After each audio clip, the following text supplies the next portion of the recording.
अहिंसा तीर्थ प्रणेता,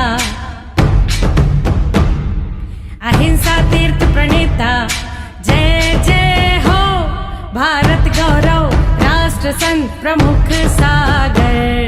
स्वर्णिम स्वर्ण जयंती का अवसर ये महान है, मिलकर हम मनाएंगे, गुरुवर देश की शान है प्रमुख सागर। जय हो गुरुवर प्रमुख सागर, जय हो गुरुवर। धनुष महात्माओं, इष्टोपदेश ग्रंथ का मंगलाचरण करेंगे सभी लोग। यस्य स्वयं से भावाप्ते भावे किसने कर्मणा, तस्मै सज्ञान रूपाय नमोस्तु परमात्मने। आचार्य परमात्मा को नमस्कार करते हुए आज 20 नंबर के श्लोक में एक कदम आगे बढ़ते हुए आचार्य भगवान पूज्यपाद स्वामी, जिन्होंने सब कुछ तुम्हें बता दिया, धन की उपयोगिता और धन की निरर्थकता बता दी, स्वर्ग के सुख और स्वर्ग के दुख भी बता दिए। अब वो यहाँ मनुष्य पर्याय में जो आप अपने जीवन को जीने का प्रयास करते हो, तो वो जीवन शरीर के लिए जीना है या आत्मा के लिए जीना है, वो भी बता दिया। और आचार्य इतने अच्छे हैं, उन्होंने इतना कह दिया कि आप स्वयं विवेकी बने। हमने तो तुमको आंखें दे दी हैं, उन आंखों से क्या देखना है ये तुम्हें जानना है। 20 नंबर के श्लोक में आचार्य आपको ही सौंप रहे हैं कि अब आपको करना क्या है। बोलेंगे 20 नंबर का श्लोक। इतिश्चिंतामणिर्दिव्या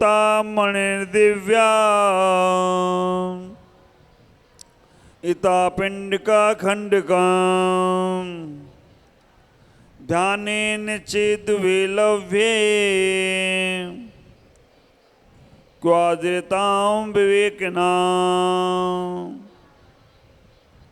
आचार्य पूज्यपाद स्वामी कह रहे हैं, इतिश्चिंतामणिर्दिव्या इता पिंडिका खंडकम, ध्यानेन चेद्वेलव्ये क्वाद्रितां विवेकिना। बहुत अच्छा श्लोक है और आचार्य आपको ही सब सौंप रहे हैं। उन्होंने बता दिया कि भाई एक बात का ख्याल करो, एक तरफ चिंतामणि रत्न रखा है और एक तरफ पिंड खंडकम, मतलब खली का टुकड़ा बोला है। आचार्य यहाँ कहने का प्रयास कर रहे हैं कि एक तरफ तो चिंतामणि रत्न रखा है और एक तरफ खली के टुकड़े रखे हैं। ध्यानेन चेद्वे लभ्ये, ध्यान से दोनों ही प्राप्त होते हैं। क्वाद्रितां विवेकिना, आपका अब विवेक क्या कहना चाहता है, विचार करो। पूज्यपाद स्वामी यहाँ पर कह रहे हैं कि आपके पास चिंतामणि रत्न भी है और आपके पास कांच के टुकड़े भी हैं। चिंतामणि रत्न क्या है शरीर के अंदर, हाँ सबको मालूम है। और खली के टुकड़े क्या हैं, शरीर की 5 इंद्रियां। चिंतामणि के रूप में आचार्यों ने कहा तुम्हारे पास रत्न भी है और खली के टुकड़ों के रूप में तुम्हारे पास शरीर भी है। और आप ध्यान के माध्यम से दोनों चीज़ों में से क्या प्राप्त करना है, दोनों कर सकते हो। शरीर को पाना है तो शरीर को भी पा सकते हो और आत्मा को पाना है तो आत्मा को भी पा सकते हो। और आचार्यों ने कह दिया ये विवेक सौंप रहे हैं आपको। आज आचार्य विवेक की चर्चा यहाँ कर रहे हैं कि हमें अपनी विवेक के माध्यम से क्या करना है क्या नहीं करना है, इससे सोचना है। बहुत अच्छे अच्छे उदाहरण आचार्यों ने दे दिए। हम सबको समझाने के लिए आचार्य कितनी बात करते हैं, कितना बोलने का प्रयास करते हैं कि कैसे भी इस मानव को ये समझ में आ जाए हम जो कर रहे हैं वो हमारे कल्याण में कारण है या कल्याण में कारण है। गृहस्थीता की क्लास आज से चालू होंगी। आप विचार करके रखना कैसे हम विवेक के साथ उस कार्य को कर सकते हैं और अविवेक के साथ भी कर सकते हैं। पूरा का पूरा जीवन का सार, मनुष्य पर्याय का सार अगर देखा जाए तो विवेक और अविवेक में ही टिका हुआ है। होशपूर्वक क्रिया या बेहोशी पूर्वक क्रिया, सावधानी के साथ चर्चा या असावधानी के साथ, समझ के साथ जीवन जीना है, ना समझी के साथ जीवन जीना है, स्वयं को देखकर जीना है या दूसरों को देखकर जीना है, स्वयं के लिए जीना है या दूसरे के लिए जीना है, ये सारा विवेक तुम्हारे पास होना चाहिए। जब तुम्हारे पास ये आ जाएगा कि हम जीवन जी किसके लिए रहे हैं, अपने लिए जी रहे हैं या दूसरे के लिए जी रहे हैं, हमें विवेक पूर्वक क्रिया करना, अविवेक पूर्वक क्रिया करना है, तो समझ के रखना हमारा जीवन जीना सार्थक होगा। मनुष्यों में और जानवरों में कोई ज़्यादा अंतर नहीं है। मनुष्य भी भोजन की व्यवस्था करता है और जानवर भी भोजन की व्यवस्था कर लेता है। मनुष्य भी अपना घर बनाता है, जानवर भी अपने घोंसले और गुफाओं में, कंधारों में अपने रहने लग जाते हैं। मनुष्य भी बच्चों को जन्म देकर परिवार बनाता है, जानवर भी बच्चों को देकर जन्म देकर परिवार बनाता है। ख्याल करके रखना, मनुष्य और जानवर में कोई ज़्यादा अंतर नहीं है, केवल विवेक का अंतर है। मनुष्यों के पास विवेक है लेकिन जानवरों के पास विवेक नहीं है। बस इस विवेक को समझने का प्रयास करो। आचार्य ने उदाहरण दे दिए बहुत सुंदर सुंदर से। आचार्य यहाँ कहने का प्रयास कर रहे हैं कि कपूर की खेती कर रहे हो और बगल में प्याज की खेती भी चल रही है। कपूर की खेती होती है, कपूर कैसे बनता है? केले के पेड़ के उससे कपूर बनता है।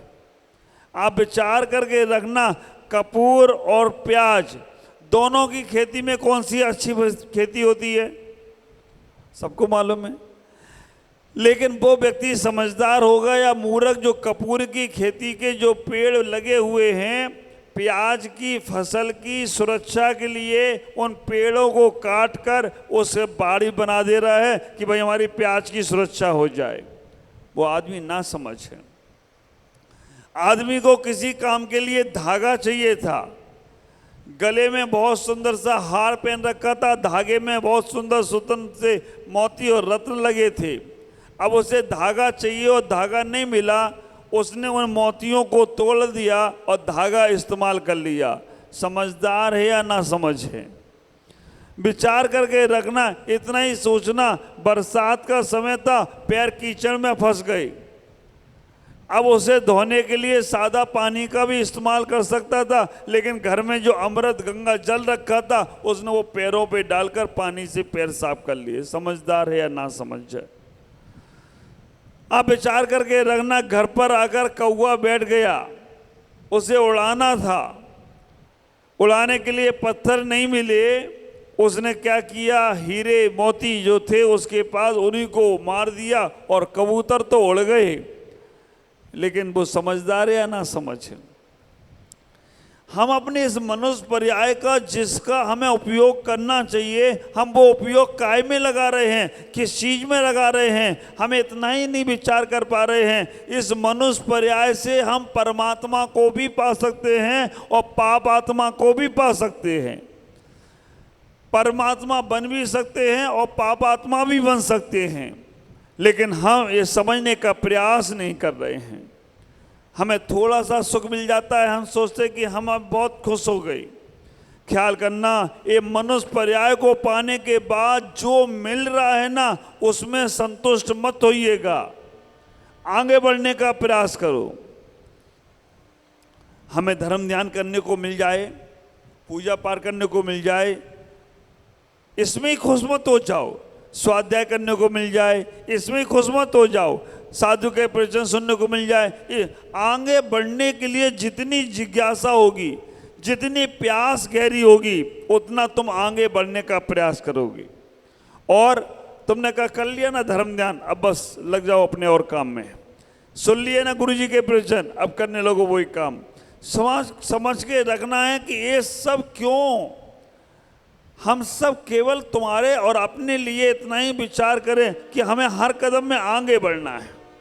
एक छोटा सा उदाहरण, एक लकड़हारा रोज लकड़ी काटने जाता था।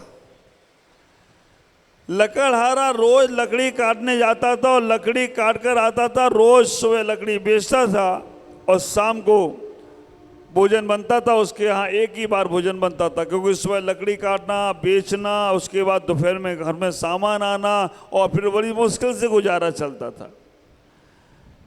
कोई बात नहीं, एक दिन वो लकड़ी काटने गया तो वहाँ से आवाज़ आई, आगे बढ़ो। उदाहरण सुना होगा कभी आपने किसी चैनल के माध्यम से हमारे से। आप विचार करके रखना, आवाज आई आगे बढ़ो, तो वो आगे बढ़ा। आगे जाकर देखता है तो बहुत सुंदर सुंदर से सागवान के वृक्ष खड़े हैं। पहले वो बबूल की लकड़ियां काटता था, आगे बढ़ा तो बहुत सुंदर से सुंदर सागवान और चंदन के वृक्ष खड़े थे। जैसे उसने चंदन की और सागवान के वृक्ष की लकड़ी काटी, वो बाजार में बेचने गया तो उसके तो बहुत ज़्यादा उसको पैसा मिलने लगा। रोज शाम को एक बार रोटी भोजन करता था। अब तो वो 7-7 दिन तक लकड़ी ना काटने जाए तो भी उसका पैसा इतना मिलता था कि काम चल जाता था। फिर 7 दिन बाद एक बार लकड़ी काटने गया, फिर आवाज़ आई, आगे बढ़ो। आगे बढ़कर जब उसने देखा, विचार करना, बहुत बड़े बड़े पहाड़, बहुत बड़े बड़े पहाड़, ताम्र के पहाड़, रजत के पहाड़ दिख रहे हैं। पीतल तांबे के पहाड़ और रजत चांदी के पहाड़, बड़े बड़े सुंदर से। उसको आश्चर्य हुआ, ये सब क्या है। और उसने वो पहाड़ों से तांबा चांदी तोड़ कर बाजार में बेचने का प्रयास किया। अब तो महीनों से कोई काम करने की आवश्यकता ही नहीं पड़ी। फिर महीने भर बाद बैठे बैठे जो काम नहीं करते हैं ना, बैठे बैठे वो खाना भोजन करते हैं ना, तो वो एक दिन खत्म हो जाता है।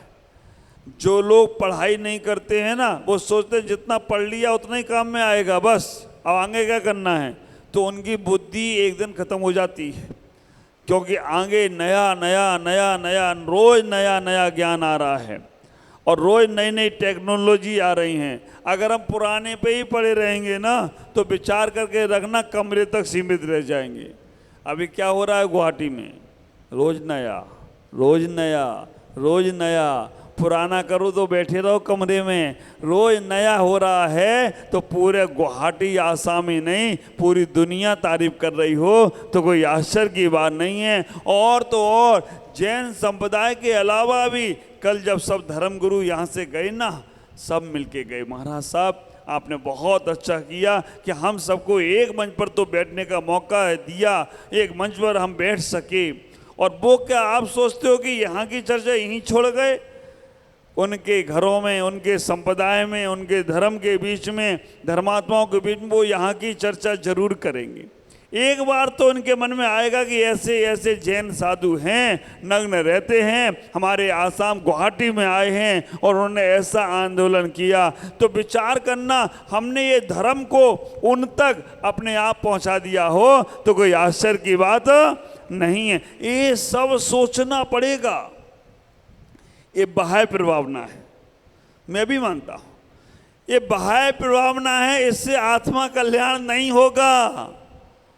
लेकिन जब तक बाह्य में धर्म की मजबूती नहीं होगी, बाह्य में धर्मात्मा नहीं होगा, तो अंदर तक पहुंचेगा कैसे धर्म? अंदर की बात करेंगे। अब आचार्य यहाँ कह रहे हैं कि विवेक को जागृत करो। हमने 4 पूजा करी, हमने 4 स्वाध्याय करे, हमने 1-10 उपवास करे, अब इसमें और करना क्या है? एक अंदर का लक्ष्य होना क्या चाहिए? पूजा क्यों? पूजा पुण्य में कारण है। आप विचार करके रखना, स्वाध्याय क्यों? स्वाध्याय निर्जरा में कारण है। तपसा निर्जरा, स्वाध्याय परम तपा। हमें अपने जीवन में उस भाव को, उस परिणाम को अपने जीवन में लाने का प्रयास करना है कि हमारे परिणामों में कितनी निर्मलता आ रही है, कितने हम शांत हो रहे हैं, कितनी हम अंदर की ओर जाने का प्रयास कर रहे हैं। ख्याल करके रखना, मनुष्य जन्म से हम जब निकले, मनुष्य जन्म को हमने पा लिया, मनुष्य जन्म तक हम पहुंच गए, तो समझ लेना हम एक प्लेटफार्म पर पहुंच गए कि यहाँ से चारों गतियों के दरवाजे खुले हुए हैं। हम चारों गतियों में कहीं भी जा सकते हैं, चारों गतियों में कहीं भी पहुंच सकते हैं। मनुष्य और तिर्यंश, देव और नारकी तो दो ही उनके रास्ते खुले हैं। मनुष्य और तिर्यंश के लिए कहना, आप मनुष्य बनने के बाद आप ये सोचने का प्रयास करें कि हम चारों गतियों में जा सकते हैं, लेकिन चारों गतियों से रहित होकर पंचम गति की ओर जाने का प्रयास करना है। इतना ही विचार करो, इतना ही सोचने का प्रयास करो। वहां पर बात हुई, चांदी के पहाड़ मिले, तांबे के पहाड़ मिले, उसने उस पहाड़ों को काटा, तोड़ा और बेचा। महीनों सालों तक उसे काम करने की आवश्यकता नहीं पड़ी। कोई बात नहीं, दयालु और कृपालु लोग होते हैं ना, वो हमेशा दया और करुणा करते हैं, लेकिन जो दुष्ट लोग होते हैं ना, उसका दुरुपयोग करते हैं। आगे फिर गया और पहुंचा, जब चांदी के पहाड़ को काटने लगा तो आवाज फिर आई। क्या आवाज आई?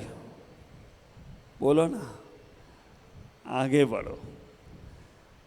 जब नीम के पेड़ को, बबूल के पेड़ को काटता था तो आवाज आई, आगे बढ़ा तो चंदन के और सागवान के वृक्ष मिले। चंदन और सागवान के वृक्ष को काटने लगा तो और आवाज आई, आगे बढ़ो, तो वहां ताम्र के और रजत के पहाड़ देखने को मिले। और आवाज आई, आगे बढ़ो, तो आगे बढ़ने में उसे क्या मिला? हाँ, कितने कॉन्फिडेंस से कह रहे हो ना, सोने के पहाड़ मिले। ख्याल करके रखना, क्योंकि मन में वो ही पहुंच चुका है, मन में वो संदेश आ गया है कि हाँ, सोने के पहाड़ ही मिलने वाले हैं। सोने के पहाड़ मिले। सोने के पहाड़ जैसे ही मिले, वो सोने के पहाड़ को काटने लगा। आवाज आई कि आगे बढ़ो। उसने कहा, यार अब सोने के पहाड़ छोड़कर आगे बढ़ेंगे और कुछ मिलेगा नहीं, सबसे महंगी धातु तो सोना ही है। फिर भी उसने विश्वास किया, आगे बढ़ा। बड़े बड़े रत्नों के पहाड़ मिले। रत्नों के पहाड़ को मिलने के बाद उसके मन में अब विचार आ गया, तो अब तो मैं पूरे नगर का राजा बनूंगा, क्योंकि इतने बड़े बड़े रत्न मिल रहे हैं हमको। लेकिन जैसे ही आवाज आई, आगे बढ़ो, उसने कहा कुछ गड़बड़ ना हो जाए। मालूम पड़े कि आगे बढ़े और ये भी छूट गया, आगे देखा पीछे का भी छूट जाए। मन में डाउट हुआ, लेकिन उसने कहा, उसने आवाज पे विश्वास किया और आवाज आई, आगे बढ़ो। और वो युवक लकड़हारा, लकड़ी काटने वाला, जैसे ही आगे बढ़ता है, ना वहाँ पर सोना मिलता है, ना चांदी मिलती है, ना हीरे मिलते हैं, ना पन्ना मिलता है, कुछ भी नहीं मिलता है। वहाँ क्या मिला? जैसे ही वो आगे बढ़ता है तो देखता है साक्षात भगवान विराजमान हैं, साक्षात मूर्ति विराजमान है, साक्षात परमात्मा विराजमान है। विचार करके रखना, वो जाकर जैसे ही परमात्मा को देखता है, उनके चरणों में नतमस्तक हो जाता है। और नतमस्तक हो जाता है, किसी से विचार करना, वो नतमस्तक हो गया। उसने अपने जीवन में रत्नों को महत्व नहीं दिया, रत्नात्रय को महत्व दिया। ख्याल करना, रत्न तो संसार में ही रह जाते हैं, लेकिन रत्नात्रय पार लगा देता है। तो आप विचार करना, ये शरीर तुमने जो पाया है ना, शरीर जो पाया, वो शरीर आज तुम्हारा पवित्र हो गया। धर्म के माध्यम से पवित्र तो हो गया, लेकिन रत्नात्रय के माध्यम से इसे और पवित्र करो।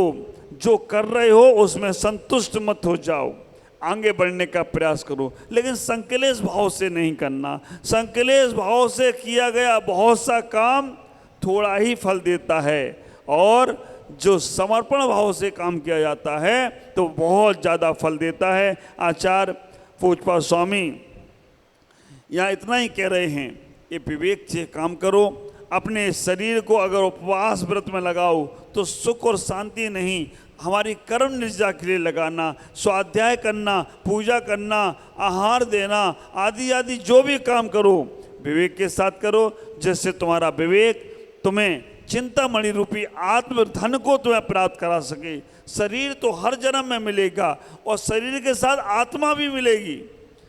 आत्मा के बिना शरीर हो जाए ना तो कोई काम का नहीं है, लेकिन राजा की गद्दी मिले तो अच्छा है। हम कहीं चपरासी बनते रहे हमेशा तो क्या होगा। हम मनुष्य पर्याय में संयम के साथ हों तो अच्छा है। अगर वही हम कहाँ कहाँ जाकर अपने जीवन को खराब करेंगे तो वो अच्छा नहीं है। इसलिए अच्छे शरीर को पाने के लिए, हमें आत्मा को अच्छी तरह से पाने के लिए हमें अच्छे विचार करना है, विवेक करना है और अपने जीवन को संभालने का प्रयास करना है। हम इस बहुमूल्य जीवन को ऐसे ही व्यतीत ना कर दें, नहीं तो हमारा सब कुछ समाप्त हो जाएगा। आप विवेक के साथ अपनी क्रियाओं को करें, जिससे आपका जीवन बहुत आनंद होगा। विवेक आपके पास है, आपको इसे संभालने का प्रयास करना है। आज इतना ही। ओम नमः जय गुरुदेव।